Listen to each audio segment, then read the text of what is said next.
Cuatro santos patrones de los jóvenes en dificultades. La juventud vive un periodo difícil, pues el mundo es muy atrayente. Las facilidades de perderse están a la orden de un botón. Y el futuro económico es sombrío, toda vez que las situaciones sociales se van complicando sin remedio. En estos contextos, es necesaria una luz para aquellos que comienzan el sendero. A continuación, veremos la historia de cuatro santos patrones de la juventud, que son modelos de vida para los que representan el futuro de las naciones. Número 1. San Luis Gonzaga. Nació en el año de 1568, hijo de don Ferrante Gonzaga y de doña María Tena Santena. Luis fue el primogénito de la familia. Se cuenta que tuvo dificultades al nacer, pues por la debilidad de la madre, el niño no podía salir del vientre.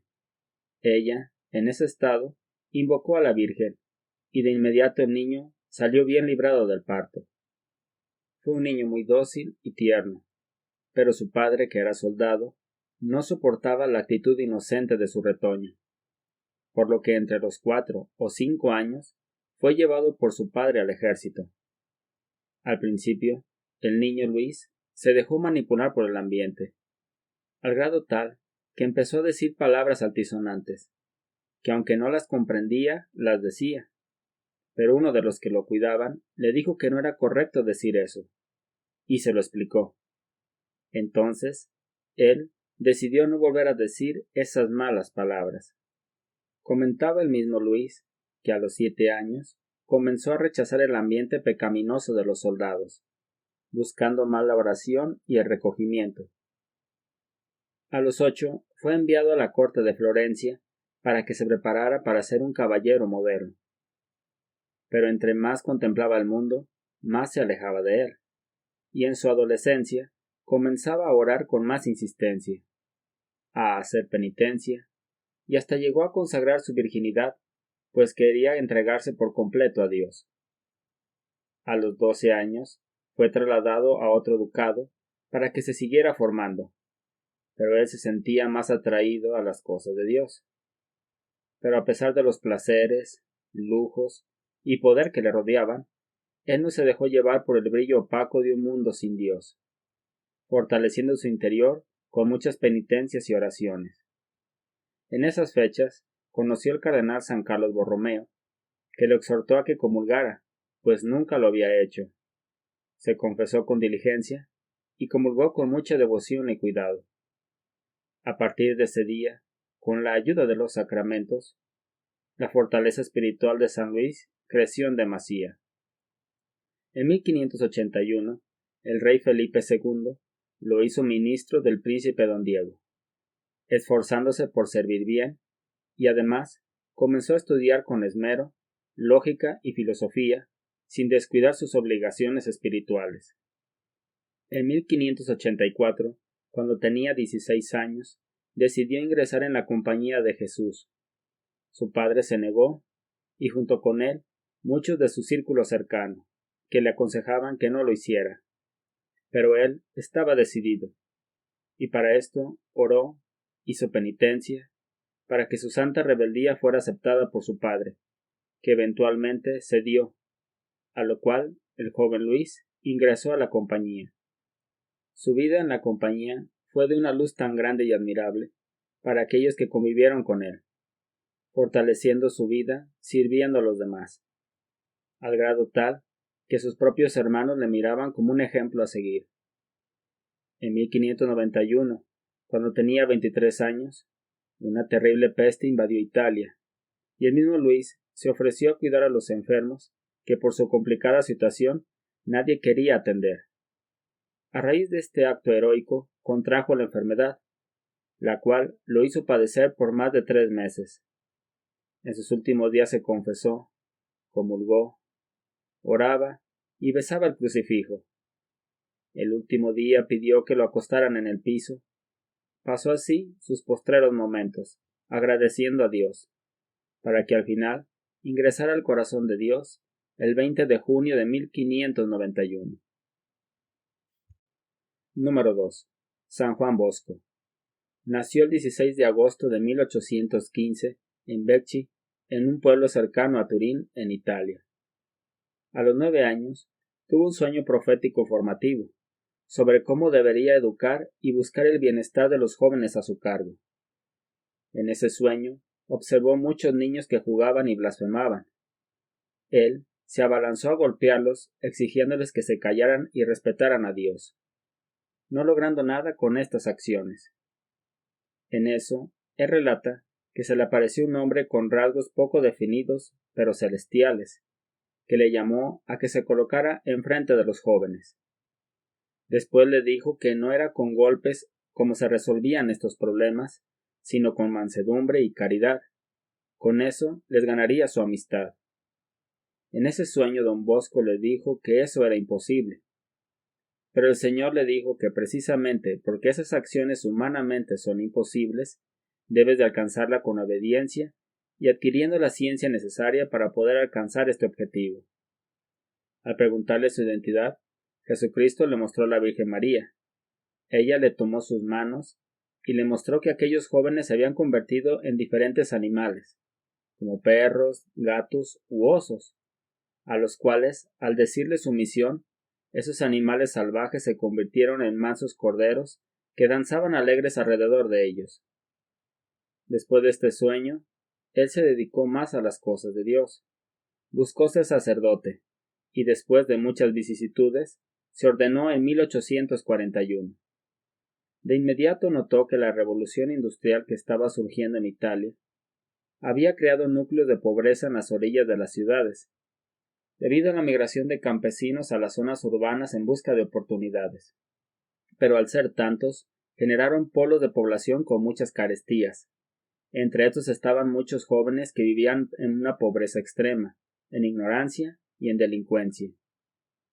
Ante esto, fundó la Congregación de los Salesianos en 1859 para educar y evangelizar a los jóvenes, ya antes mencionados, utilizando un enfoque poco conocido que se llamó el sistema preventivo, pues buscaba erradicar las causas de los problemas de los jóvenes desde el principio, dejando a un lado el sistema de castigos físicos muy de moda en ese tiempo. Para ello les mostraba las reglas, los vigilaba con diligencia. Si dejaban de portarse mal, ya no se les castigaba. Se les reprendía con paciencia y entendiendo el pasado de los jóvenes, corrigiéndolos con amabilidad. Batalló muchísimo y fue atacado por sus métodos y por su forma de enseñar, pues muchos no veían en esas formas algo productivo o que pudiera ser un cambio verdadero. Pero al final, San Juan Bosco le demostró que el amor basado en Dios puede cambiar la vida de aquellos jóvenes que han sufrido de la falta de amor en sus primeros pasos.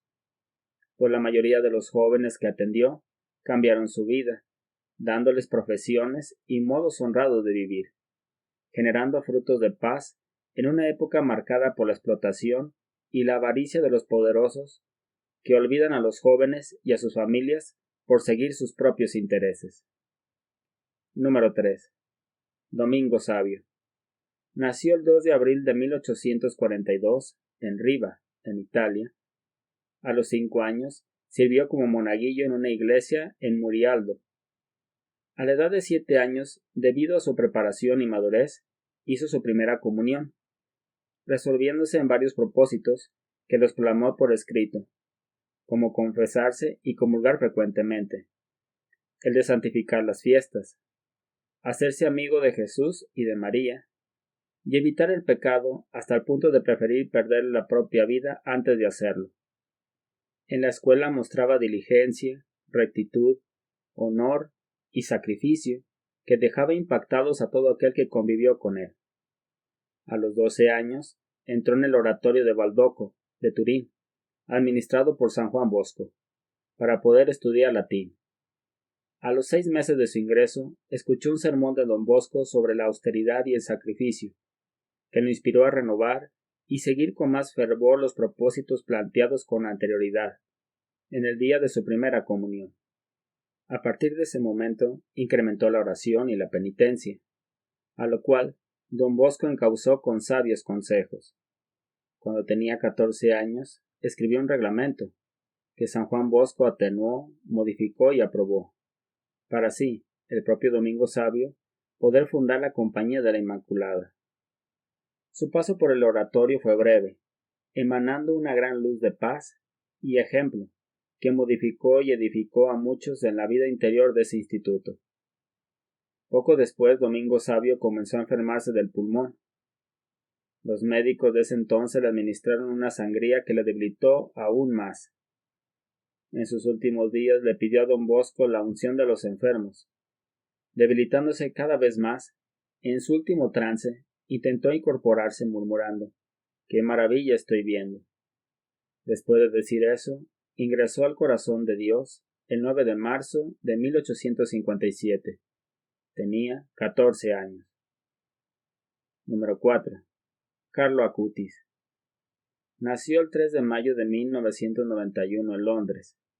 Su infancia fue tranquila, mostrando una naturalidad religiosa, pues sus padres no eran practicantes, por lo que el niño Carlo mostró una natural inclinación y talento por la vida dirigida a Dios. En la escuela mostró una clara determinación y una buena conducta, siendo buen compañero y mejor amigo. Devoto de la Eucaristía y movido en la oración, pidió constantemente la intercesión de la Virgen María, la cual estimaba con mucho empeño. Le gustaba leer la vida de los santos y de las apariciones de la Virgen María. Su primera comunión fue a los 7 años, la cual hizo con mucha devoción. Su vida interior creció a la par de su edad, no descuidando su vida interior hasta en los detalles más mínimos. Como cuando iba de viaje, él siempre le decía a su familia que en su itinerario incluyeran visitas a los templos o lugares de devoción, o también ayudando en el catecismo de su parroquia, llegando a ayudar a enfermos y ancianos o a gente de la calle. Lleno de vitalidad congruente, decía que la tristeza es mirarte a ti mismo, la felicidad es mirar a Dios. Después buscó difundir por internet las apariciones marianas y los milagros eucarísticos, viajando por diferentes lugares, recolectando información de los mismos, lo cual hizo por 2 años, creando un sitio web muy completo, que incluía 136 milagros eucarísticos reconocidos por la Iglesia Católica, así como diferentes apariciones marianas. Su vida tan productiva espiritualmente concluyó debido a una leucemia muy agresiva, el cual la tomó con mucha calma, ofreciendo todo su sufrimiento por el Papa, la Iglesia Católica, y también para evitar las penas del purgatorio. Ingresando en el corazón de Dios el 12 de octubre del 2006, movido por la piedad y por la ayuda a los demás, siendo un joven modelo para las generaciones de este tiempo. Pidamos que por la intercesión de estos santos, los jóvenes de este tiempo encuentren en Dios la fuerza necesaria para vencer un mundo que los arrastra a la destrucción de su propia dignidad y al absurdo de una vida sin Dios. Gracias por tu tiempo. Te invito a suscribirte y a compartir este video a los demás. ¡Ánimo!